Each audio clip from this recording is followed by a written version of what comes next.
smell something? Now that you mention it, I do. It's like... It's something fishy! Good day everyone, we are Rholhyn Estrada, Glaziela Bacsal, and I'm your Jasper Dadivalos. We are here to present our study entitled Heavy Metal Assessment of Fish Samples from the Public Market of Ormoc City, Leyte. So what exactly are heavy metals? These are metallic elements that have high densities and may be toxic even at low amounts. To add, these are non-decomposable elements. This means that these tend to build up over time as they are hard to remove from contaminated areas and organisms. For the methodology, 2 kilograms each of lapu-lapu, tilapia, sagisiwan, and bangus were bought from the public market of Ormoc City. The gills, livers, intestines, and flesh were dissected and oven-dried. Afterwards, they were ground into smaller pieces. Acid digestion then followed. Oh wait, Jasper, what exactly is acid digestion? That sounds very complex. Acid digestion is when the organic matter in the sample is removed using chemical reagents. This is done so only heavy metal ions remain in the solution. After this, we used an instrument called the MPAES to know the amount of heavy metals in the fish.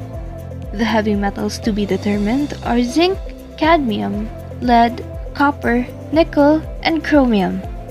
After the analysis, we found out that certain levels of heavy metals surpassed the limits set by the WFAO and WHO. We saw that cadmium exceeded these limits in all parts of all the fish species.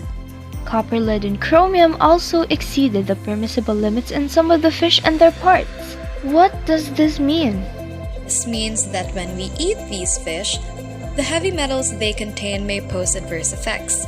These concentrations may be due to industrial activities and port areas nearby that could contribute to heavy metal contamination.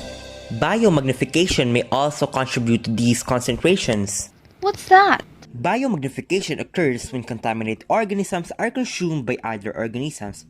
This leads to a higher concentration of contaminated substances in the consumer. How about the THQ and HI values? Both values for all fish samples were below 1. What does this mean? When the calculated THQ and HI values are less than 1, this means that the heavy metal concentration in the fish samples don't render toxic health effects when consumed. Lastly, for our recommendations, this study can be improved if future researchers also tackle heavy metal accumulation in other types of aquatic organisms like shellfish, as well as aquatic plants. It would also be better to determine the exact source and environment of where the fish was caught or reared. This would be beneficial for the addition of data and knowledge regarding heavy metals, which can also aid in the protection of consumers. Thank you for watching. Bye!